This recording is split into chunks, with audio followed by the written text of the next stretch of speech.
माकडाच्या हुशारीची गोष्ट. एका नदीकाठी एक माकड आंब्याच्या झाडावर राहत होते. ते झाडावरील आंबे आवडीने खात. त्याच नदीत एक मगर राहत होती. माकड आणि मगर यांच्यात एक प्रेमळ आणि मैत्रीपूर्ण नातं होतं. दररोज मगर त्या झाडाखाली येत आणि माकड पिकलेले आंबे नदीत टाकून मगरीला देत. मगर पिकलेले आंबे खाऊन तृप्त होऊन परत निघून जात असे.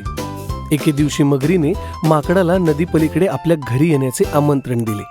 मित्रावर विश्वास ठेवून माकड मगरीच्या पाठीवर बसले. मगर नदीतून पुढे जाऊन नदीच्या मध्यभागी थांबली आणि माकडाला म्हणाली, माझ्या कुटुंबासाठी माकडाचे हृदय हवे आहे. माकडाला तिचे कपट कळाले. माकडाला एक कल्पना सुचली. त्याने मगरीला सांगितले की त्याचे हृदय झाडावर ठेवलेले आहे, ते आणण्यासाठी परत जावे लागेल.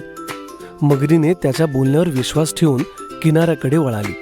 किनाऱ्यावर पोहोचताच माकडाने झटकन जमिनीवर उडी मारली व नंतर झाडावर चढून बसले. मगर झाडाजवळ येऊन थांबली. माकडाने मगरीला सांगितले की तिने विश्वासघात केला आहे. मगरीला चूक कळाली व लाजिरवाणी वाटून हळूहळू नदीत परत निघून गेली. गोष्टीचा बोध. अवघड प्रसंगीही शहाणपण आणि चातुर्य वापरल्यास कोणतीही अडचण पार करता येते. Welcome to Toon Toon Kids Story. Don't forget to subscribe. Hey kids, here's the subscribe button. Click it to watch more fun videos. Don't forget to ring the bell.